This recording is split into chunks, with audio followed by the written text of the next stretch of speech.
Halo sahabat-sahabat YouTube, semoga selalu ada dalam lindungan Allah Subhanahu wa Ta'ala. Sebelum memulai ke acara pembahasan, jangan lupa klik tombol subscribe, like, komen, dan share ke teman-teman kalian, agar channel ini bisa memberikan hal yang bermanfaat untuk kalian semua. Warahmatullahi wabarakatuh.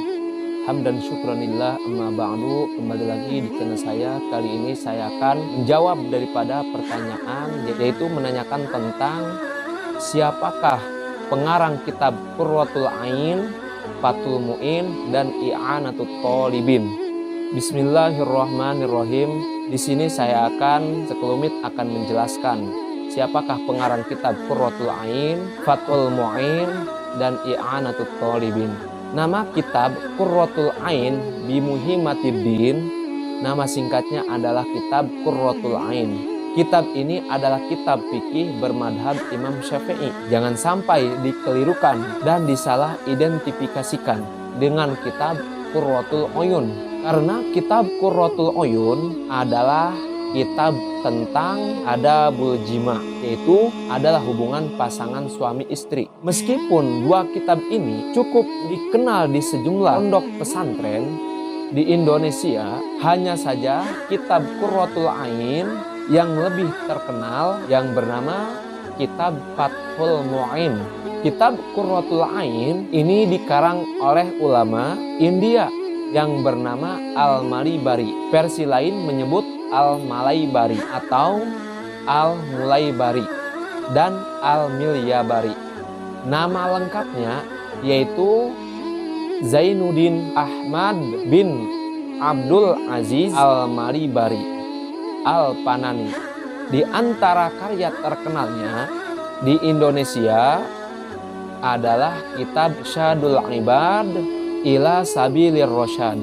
Beliau wafat pada tahun 1028 Hijriah.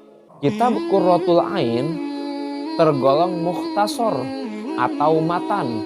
Kitab ini kesulitan, sangat singkat karena hanya sekitar 40 halaman saja.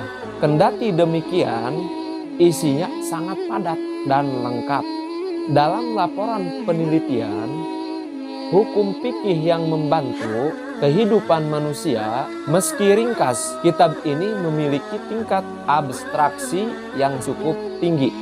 Mengapa kitab Qurratul Ain terkenal di Indonesia, terutama kitab turunannya yang bernama Fathul Mu'in? Jika kita lacak sejarah seraya memperhatikan kandungan kitab Qurratul Ain termasuk Fathul Mu'in, kita akan menemukan fakta-fakta yang bisa dijadikan dasar teori untuk menjelaskan fenomena yang populer ini. Zainuddin Al-Malibari, pengarang kitab Qurratul Ain ini, meskipun orang India, masa mudanya beliau mendapatkan nikmat dari Allah untuk belajar agama ke tanah suci. Di sana beliau berkesempatan belajar secara langsung kepada guru besar ulama Syafi'iyah, lanjut Asy-Syekhon, yakni Ibnu Hajar Al-Haytami. Jadi Syekh Zainuddin Al-Malibari adalah murid langsung Ibnu Hajar Al-Haytami dan mengambil banyak ilmu pengetahuan, terutama menyerap ilmu yang dituangkan dalam karya besarnya yang bernama kitab Tuhfatul Muhtaj. Bukan hanya itu saja, bahkan Syekh Zainuddin Al-Malibari juga berkesempatan mengambil fatwa dari guru besar ulama Syafi'iyah yang lain yang bernama Syekh Samsuddin Ar-Romli.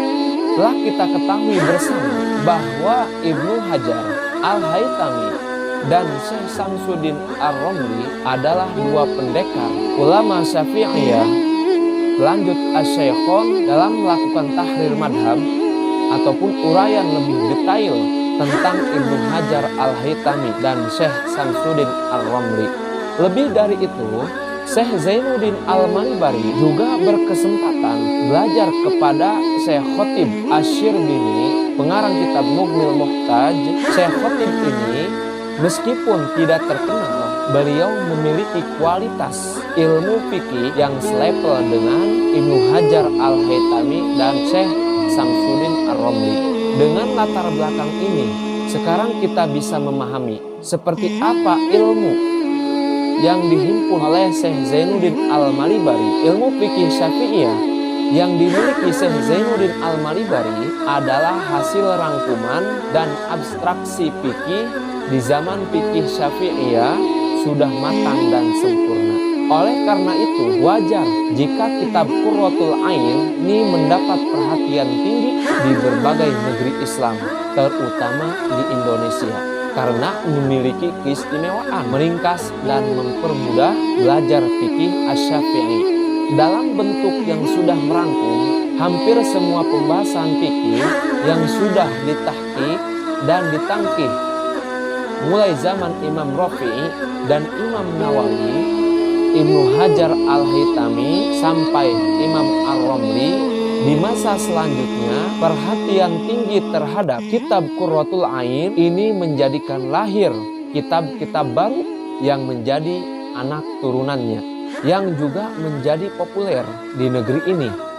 Di antaranya adalah lahir kitab Fathul Mu'in yang dikarang oleh Syekh Zainuddin Al-Malibari sendiri, yang ditulis sebagai syarah kitab Qurratul Ain. Tampaknya kitab Fathul Mu'in ini yang lebih dikenal santri-santri di sejumlah pondok pesantren dapat kitab induknya.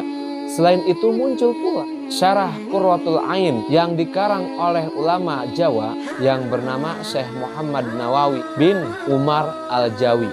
Syarah tersebut bernama Kitab Nihayatuz Zen fi Irsyadil Mubtadi'in, atau lebih dikenal dengan nama yang singkat yaitu Kitab Nihayatuz Zen. Kemudian kitab Fathul Mu'in tadi melahirkan sejumlah hasyiah, di antaranya adalah hasyiah karya As-Sayyid Abi Bakar Asy-Syato yang bernama Kitab I'anatut Thalibin, termasuk juga hasyiah karya As-Saqaf yang bernama Kitab Tarsyihul Mustafidin. Demikian pula hasyiah karya Ali Basobrin yang bernama Kitab I'anatul Musta'in. Selain hasyiah, ada pula ulama India yang membuatkan manzumah untuk Fathul Mu'in. Beliau adalah Imam Al-Fadfari yang mengarang manzumah untuk Fathul Mu'in dan diberi nama An-Nadmul Wafi fil Fiqhi Syafi'i.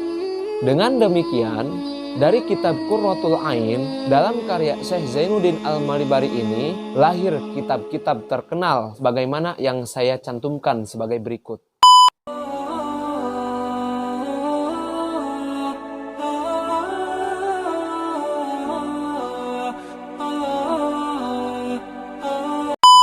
Cukup sekian dari saya.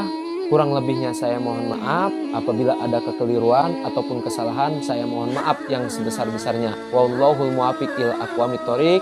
Wassalamualaikum warahmatullahi wabarakatuh.